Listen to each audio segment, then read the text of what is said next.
What's poppin', yo? Welcome back to another YouTube video. Today we're taking a look at another anime review. This is Blue Lock. This is a 24 episode anime series. It is recently new and it does have a load of really good reviews on it. So I'm going to take my part. I'm going to watch it. I've just come out of watching it and I am hyped. I am really excited for season 2. But let's take a look at Blue Lock season 1. So I want to start with the sort of whole concept of the Blue Lock, and just it's got me excited for anime again. It is an anime that has hyped me up. It's got really cool characters, character development, with each character having their own arc, pushing past the limits, surpassing the limits, and going beyond. They're evolving as characters, and they're no longer like being chained by their sort of worries and fears. We have the red-haired one there on screen now. Sorry, I do forget the names. I think he's called Chibi. I'm not good with names, but he was worried that his knee was going to break again, so he surpassed his limits, didn't care, just wanted to play for the fun of the game again. He got through his trauma of breaking his leg, not being special, worried that he wouldn't be special again, and now he's the fastest motherfucker on the pitch. Then we got the orange-haired guy. He wants to be a hero, not an action hero, not a superhero, but a hero on the pitch. He wants to do everything fair. He wants to be an absolute pro. He wants to be a legend. And then we have the multicolored bowl cut boy. He's my favorite character. I absolutely adore him. He's like, his name begins with like a B. I really enjoy his character. He's like psycho. He's bouncy. All of their sort of personalities bounce off each other. And that's why they all work so well.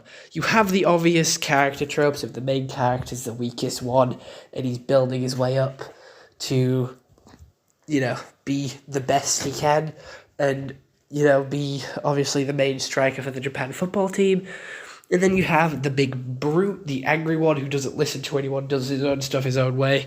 Then you have the entitled rich one who thinks he's good at everything and no one can touch him. You have the crazy psycho who has like a monster inside him he's my favorite, if you can't tell, but he has like a monster inside him and he's trying to find someone else who has a monster inside them so he doesn't feel alone, and so he can just have someone to play with and have a friend. So how the series starts is you follow our main character here who loses a game of football, but then gets an acceptance letter into Blue Lock where 300 of the finest young students in Japan get sent to Blue Lock, and they are basically playing for their chance to be on the Japan's official team, under 20s team, and if they lose at Blue Lock, then they're no longer allowed to represent Japan ever in their lifetime, which is a pretty big consequence because everyone here is a striker and everyone wants to be that player who represents Japan. That is everyone's goal here. So if they lose at Blue Lock, they never get that chance, but it is a straightforward chance, or that's what it seems like, to get into it. And you can see everyone's determination, everyone's reasoning to why they're doing it. They all want the same goal, but they all have different reasons for wanting it, and they all have different reasons for getting there, and different ways of getting there. And I like that. Even though it's the same goal, they have very different outlooks, personalities, and views on this specific goal. And I like that because it makes variety in a pretty boring sport. I don't like football. I would sit and groan and begrudge that my granddad wants to watch football on the TV in my presence because I don't like football. But this has character development. This has powers, and it makes you really think about the game. And it's like I said before with the Tomodachi game, it's sort of like a sick and twisted game of the mind, because you're putting them in this facility to fight against each other in football matches and football related games to be a striker, and this is their whole life, their whole dream, their whole goal on the line.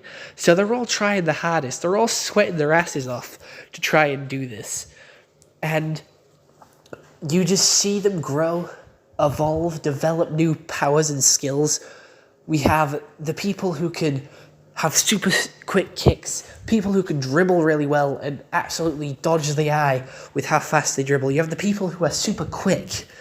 And then you have the generic background cast who have basic coloured hair. If you have a flashy coloured hair, white, blue, orange, multicoloured, yellow, pink, red, you're going to be a main character. If you have the basic brown, black hair, you're just a background character. So you could easily tell, in the first couple of teams, who the background characters were. But even then, the background characters have such good character design, even if they just have brown or basic coloured hair, there's still a lot of thought that goes into their their look and their personality. Even if they're only on screen for 3 seconds, I never saw two characters that looked the same, and I really like that with this anime because it shows that they cared and put a lot of time and effort in their character design. And there is so many good key visuals in here, when obviously, I'm a character here. He's trying to rethink and rework how he's looking. They represent that really well with jigsaw puzzles and how they're rearranging all over his body to show that he's reworking his brain, he's reworking his plan, he's reworking his strategy. And every time he does that, his color changes. Everyone has a colored power. And his changes every time he reworks his sort of puzzle pieces. Because he originally had green, then he went to purple, and at one point he had blue. And it just shows, how he's rethinking and reworking his plan of attack, his strategy, over every game he plays. And it's never the same thing twice. You have this lovable cast, and you hate to see them go, but they do gradually get kicked off one by one by one. And it is upsetting because I did like a couple of these characters that got taken away. But there was betrayal. One of their team betrayed them and gave the other team their sort of winning strategies, all their powers, as they put it. There is times where I was really upset when multicolored hair friend on screen here, when he was talking about wanting a friend and how alone he was and how the monster was there for him, but now the monster's clouding his judgment, but the friends that he thought he had are abandoning him and just going on without him, and he feels alone and he doesn't feel good enough. That almost made me cry because that was such an emotional sort of scene. And if this was an anime where people died, he was definitely going to die there. He would have definitely died the next episode if this was a shonen battle manga or anime. The art style is good in some scenes with the powers and the flames, but it's also pretty bad because when it takes on the sort of 3D role, because in some of the football matches it does do a zoomed out look of the whole pitch, and I guess they didn't really know how to draw angles that well on these characters, because even sometimes when they're walking, the angle looks off and they look really stiff and jagged. But when they zoom out, it takes on this sort of Tiger Bunny 3D anime Ultraman look, and it just looks really cheap and it looks off. They don't even have faces on these 3D models, but you can tell that the 3D models are there so they can get more movement out of them, and it must have been a way to cut corners. But it happens quite a bit, and it really throws you out of it. And I don't know why. It just throws me out of it when it happens, because I look at it, I'm like, ew, that looks disgusting. It looks like Play-Doh. It looks like plastic. It looks ew. And the voice acting is completely different. There is so much emotion when they lose and they cry, and then when they win they roar and cheer, and the range of emotion that these people can play at different times, when they're angry, when they're being cocky, when they're being sinister, it is just so intense. And it really displays that with some of the matches that happen and some of the sort of twists and turns that the matches take. it doesn't fall like Haikyuu and Kuroko's basketball does, how matches can take like 3 or 4 games of just the same shit and it takes so long to play out. I got bored through Kuroko's basketball and Haikyuu because the matches just took so long to get through. And it was just the same shit happening over and over again. But with this, it was sort of different because you sort of look through the character's eyes, you work out the game. It's sort of a mind gaming way to look at it. It's sort of like a psychological game of football of what plans you can do, and you're trying to work out what they can do at the same time to win and turn the tides of the game. But it also has these sort of power aspects where they can upgrade their game and they sort of work through it, upgrade their skills, and just shock you with like how fast they can go or what they can do. And it's just so good. I don't really want to spoil or talk about the entire series because I do want you to go watch it. It's an excellent series and I've just come out of it and it is so good. I am going to give it a solid 8 out of 10 because the animation does throw it off a little bit for me at times. The voice acting is really good. I watch it in dub, so I have a dub watching it.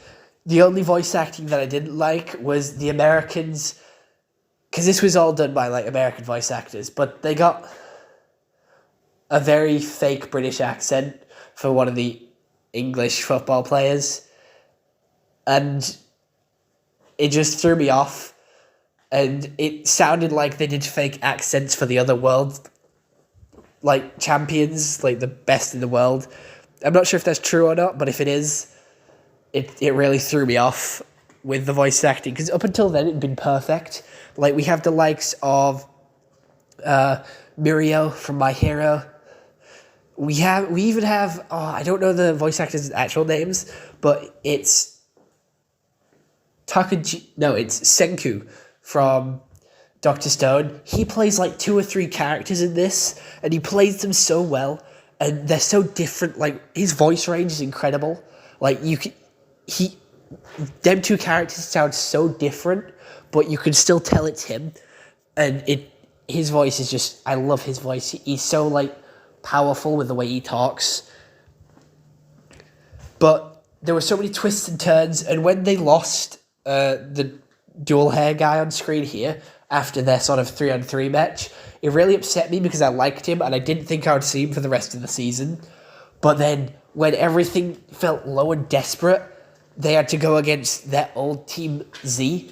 I didn't like that. That was really intense because I liked the orange hair. I liked the red hair, but I did like the red hair guy more than the orange hair guy. So I'm glad that they picked him after that point.